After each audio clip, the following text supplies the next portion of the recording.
You are running again for the 94th district. I am. Tell me why. What is it about this position that is something that you want to be a public servant for? Well, I want to bring liberty and justice to all Virginians. I see a lot of things where the government hurts the poor, and I see it was one of my things to do is to try and get the government to hurt the poor less.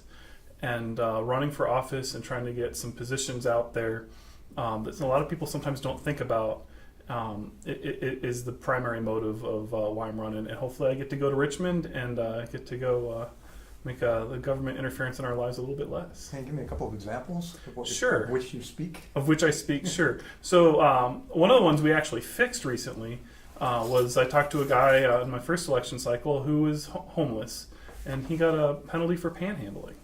So he couldn't afford to pay that. So then they take away his driver's license. And that's really a terrible program that disproportionately hurts the poor.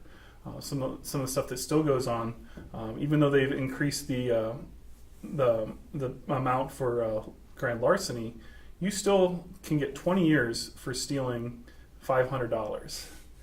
And if you don't have enough money to pay bail, then you're going to be in jail basically until you take a guilty plea. But if you're some rich kid just out for a good time doing something stupid like that, you're going to get out of bail and you're not going to get any time. So we disproportionately have our justice system hurt the poor, and we need to fix that. On the panhandler case you just mentioned, it's almost crazy, right? Because the reason the guy is panhandling Yes. is probably because he's poor. Yes. And so then they bust him for panhandling, and then they throw this penalty upon him where they take his driver's license. Yeah, and he was living in his car. But the point is, so now he can't drive to even get work. Yes. I mean, It makes no sense. It's counterintuitive. Yeah. So tell me about what happened with that as far as changing that. So that one actually got, we've gotten better. So they no longer, the state of Virginia no longer will take your driver's license away for owing fines and fees to the government. They will collect their money like everybody else does, and not lay down this overly enormous hammer on people who may be, or just because they're poor, they can't afford to pay things, and they may be behind on lots of bills. And so that's for you, like just one example. It's just one example, Many absolutely. egregious Yes, sort of yeah, things yeah. in the code. Yes. Wow. And so you would be an advocate for going through the code and finding these Yes, types of things. absolutely. and Go through the correct code. Yeah, a lot of times people don't look at, when they're writing laws, they say what can go right, but they don't see what can go wrong. And that's a really big problem that we have with a lot of our laws. You have the unintended consequences that if you just step back and think about what's going to happen, you would see those ahead of time. And sometimes it takes for it to come up for it to happen, or sometimes it takes decades that you set something in stone that used to be right but no longer is right, but it's still set in stone. And so you are the L candidate, the Libertarian. Yes, I'm the Libertarian candidate, yes. And so for viewers that might not even understand that word, tell me, when does it represents the Libertarian Party? What does that mean? Sure. So the Libertarian Party started as an anti-war party during the Vietnam War. And the Libertarians, we want to let people have more freedom in their lives, more socially liberal, but we also want to be fiscally conservative so that the government spends less money. And so last time, I just looked up real quick, correct me if I'm wrong, I think Simonds and Yancey both got around 11,000 votes. Yes. Like an exact Exactly, tie. yes. And then you were at 675? 675 votes, that's right. That's pretty far off into second place. It is. But that didn't discourage you from running again. No. And hopefully what it does is it gets my opponents to take more libertarian positions in their and what they would do, and try and spend a little bit less money, and maybe have less laws that will help hurt poor people as they're up there. It also, in my mind, because I beat the spread, it means that if the Democrats or the Republicans don't run in that race, then I have a better chance of winning that in a head-to-head. So for you, though, if you thought about how it turned out last time, heading into this time, would you say the chance of you getting up to 11,000 like they did last time probably isn't too good this time? It's not particularly good. It does take a statistical anomaly for me to win a three-way race. And I also don't think that they're going to get 11,000 votes because it's not a governor's race. And so I do think that is part of my better chances are in the non-governor year, because you don't have as many people show up to the governor race that are just going to vote down party for whoever they're voting for in the governor in many cases. What does it say about that district? I don't live there. I live down here on the Yes. south side. that it was so darn close last time. What does that say about the population in the 94th? The 94th population is more educated than the population in general. We have a lot of engineers like myself and a lot of more suburban people that work there. And I think a lot of them get more educated and are less likely to just vote party line than some of the other districts around here. So as we head forward, November 5th, Yes, coming November up 5th, fairly yes. soon, what are you? Are you encouraged? Are you upbeat? What are you? I'm encouraged. I've had a lot of fun. I had a lot of fun last time. I'm having a lot of fun this time. I get to go talk to people. I get to put forth messages that a lot of times people haven't heard, get it rattling around in their brain. And hopefully a lot of people come out November 5th and support me. When I've talked to Yancey and when I've spoken to Simonds, they don't mention your name. It's like No, they don't. They try to ignore you. No, they don't. How does that make you feel?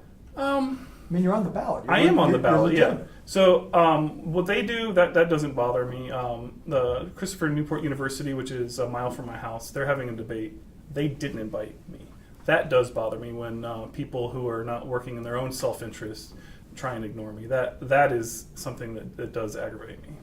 But you'll keep on fighting the fight. I will keep on fighting the fight, yes. So as people come upon November 5th, and if they really were undecided, and they were looking for a sign or something to help them decide, what would you suggest to them to consider you? Sure. So what I've been trying to do is my big three policies to try and narrow it down. I think that people should be able to send their kids to any public school in the state, so we can fund the children, not the schools, so that you can get adequate education for your children. I think that we should legalize all victimless crimes. Obviously, I know that they're not all going to happen, but we'll put forth some of that stuff, and maybe we'll get marijuana legalized, so we stop having this disproportional oppression of the poor people with marijuana over the richer people, because the usage rates are about the same socioeconomic class, but the incarceration rates are very disproportionate. And I'm also going to try and get rid of all corporate welfare. We just spent $750 million for Amazon. And if you divide that by the population, that's $88 per man, woman, and child in Virginia. And if you want to have your taxes lowered or more funding for school or police or the homeless or whatever you want, you know where we could have got that money? That $88 that we gave to a large, successful corporation.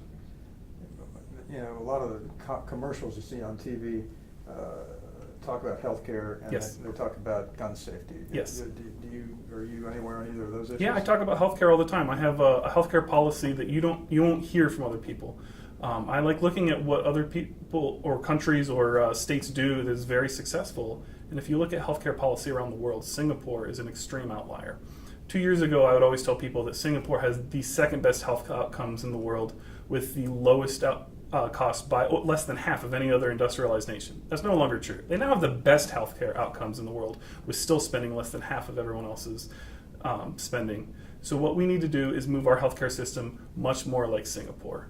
And so they don't have health insurance as we know it, where you have fixed price copays. They have percentage copays, and those are somewhat rare, and most people just have catastrophic illness insurance. And the government gives money to the poor so that they can buy health insurance. They don't give them the corporate type health insurance that we have that covers everything. And on gun safety? Oh, on gun safety, so I do run somewhat on guns. So we presently have some laws for the, I don't know if you're trying to talk about the red flag laws. Yeah, red flag laws, background checks. In terms of the red flag laws, we have right now the 8-hour emergency protection orders, and I think those are fine. If we're used right, those can take someone who's suicidal off of the things. In terms of background checks, I think what we have right now is an antiquated system. It's more of on the federal level to get a proper background check, but you pull out your phone, you've got apps for everything. Why can't we just have an app that you take a picture of someone's driver's license, it'll give you a green check mark if they can get a gun, a red X if it's a no, and a yellow question mark if they can't get the instant background check done right away. How about bump stocks? Bump stocks, I don't think that we should ban bump stocks because partially, one, they're not effective. That's one of the biggest problems. And the other one is if you write the law wrong, you can actually ban rubber bands. because it's just if you say anything that could aid in pulling a trigger faster, you can actually get a rubber band to do the same thing. And so if you can accidentally ban rubber bands if you do that wrong. So as a libertarian, or would I be right to say that you're essentially a supporter of the Second Amendment? I am a supporter of the Second Amendment. That's true. Great. All right. Just final word. You're looking forward to November 5th. I'm looking forward to November 5th, and I would encourage you to go to my website, www.votebartley.com. Look at what I have there, and don't waste your vote. Vote for someone you can support.